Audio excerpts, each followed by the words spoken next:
Penanganan COVID-19 dan Pemulihan Ekonomi Nasional atau KPCPN menyelenggarakan acara dialog produktif yang membahas tentang vaksinasi gelombang ketiga. Acara ini diselenggarakan untuk memberikan informasi kepada masyarakat tentang pentingnya vaksinasi. Diketahui sebelumnya pemerintah telah menyelenggarakan vaksin tahap pertama dan tahap kedua untuk tenaga kesehatan, tenaga pendidikan, wakil rakyat, pejabat pemerintah, atlet, aparat keamanan hingga public figure.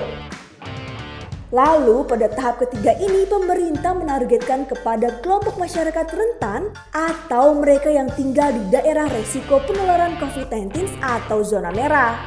Selain itu, masyarakat dengan ekonomi kurang beruntung, penyandang disabilitas dan orang dengan gangguan jiwa juga masuk dalam kelompok vaksinasi tahap ketiga. Shall we begin? Acara ini mengundang beberapa narasumber yang ahli di bidangnya, seperti juru bicara vaksinasi COVID-19 Kementerian Kesehatan, yakni Dr. Siti Nadia Tarmizi yang menyampaikan bahwa vaksin yang digunakan semuanya baik tanpa harus dibeda-bedakan.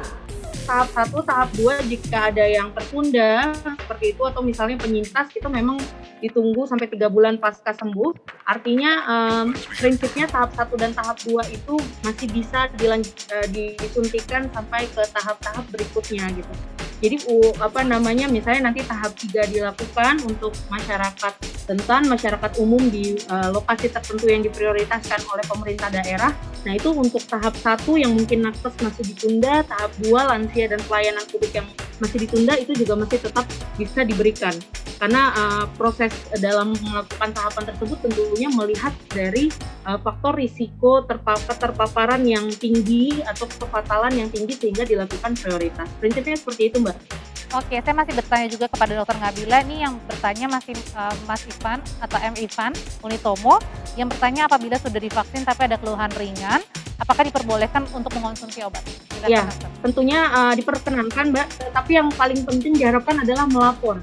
Karena kita juga ada yang namanya surveillance KIPI atau kejadian ikutan pasca imunisasi. Jadi diharapkan menginformasikan kepada fasilitas kesehatan community agar dilaporkan ke web keamanan vaksin sehingga kita juga bisa tahu gejala apa yang biasanya muncul yang non serius ada, misalnya demam, pegal-pegal atau apapun itu untuk dilaporkan dan kita tahu proporsinya itu sebagai bahan kebijakan juga seperti itu. Nah tadi terkait ada gejala untuk obat yang memang bisa dikonsumsi secara bebas seperti obat pereda nyeri itu bisa saja digunakan, tetapi akan lebih baik jika dikomunikasikan dulu dengan dokter atau fasilitas kesehatan yang menyuntik. Atau jikalau memang tidak bisa mengakses ke fasilitas kesehatan yang menyuntik, segera datang ke fasilitas kesehatan terdekat dari lokasi pasien saat itu untuk mendapatkan pengobatan yang sesuai. Namun hal itu dibantah oleh Dr. Siti karena vaksin yang dibagikan pemerintah semuanya telah lulus uji klinis tahap ketiga. Maka semua vaksin tersebut aman untuk tubuh manusia. Sementara itu, Kepala Seksi Surveillance Epidemiologi dan Imunisasi Dinas Kesehatan Provinsi DKI Jakarta, Dr. Ngabila Salama menjelaskan bahwa vaksinasi di Jakarta telah berlangsung sejak 5 Mei lalu. Ya, betul sekali. Karena kita di meja awal itu kita melakukan verifikasi data, mengecekkan data apakah sudah terdaftar di sistem satu data. Ketika tidak terdaftar, kita lakukan cross check kembali apakah memang masuk ke dalam sasaran tahap 1 dan 2 yaitu tenaga kesehatan, lansia dan juga pelayan publik. Mungkin bisa diceritakan juga Pak kepada teman-teman atau masyarakat yang menonton nih ketika tempat Bapak sudah banyak juga yang menerima vaksinasi. Apa sih Pak mungkin kegiatan-kegiatan yang pelan-pelan sudah mulai dibuka? Jadinya bisa kita kelihatan nih ketika sebelum vaksinasi dan setelah vaksinasi.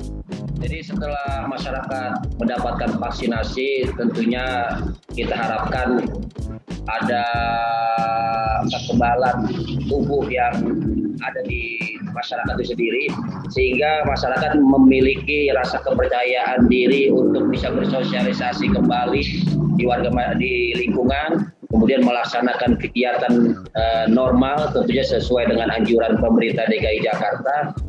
perekonomian juga tetap berjalan, rumah ibadah juga bisa melaksanakan kegiatannya seperti pada umumnya. Demikian Ibu. Untuk zona orange atau oranye seperti Surabaya, apakah diperkenankan melakukan vaksinasi masyarakat yang rentan atau harus menunggu arahan dari pemerintah pusat dulu? Ya, jadi kalau untuk masyarakat rentan kita prioritaskan ya tentunya yang zona merah.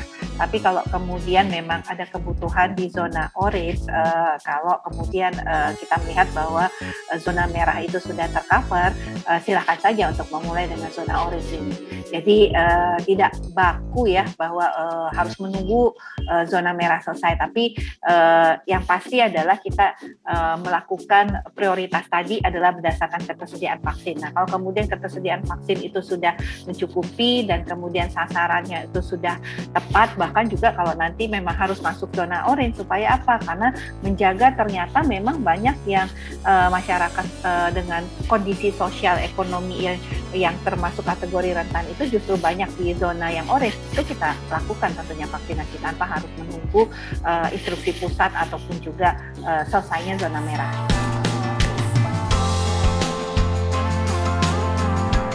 Diharapkan lebih banyak lagi masyarakat yang berpartisipasi mengikuti vaksinasi gelombang ketiga ini agar Indonesia dapat terbebas dari COVID-19.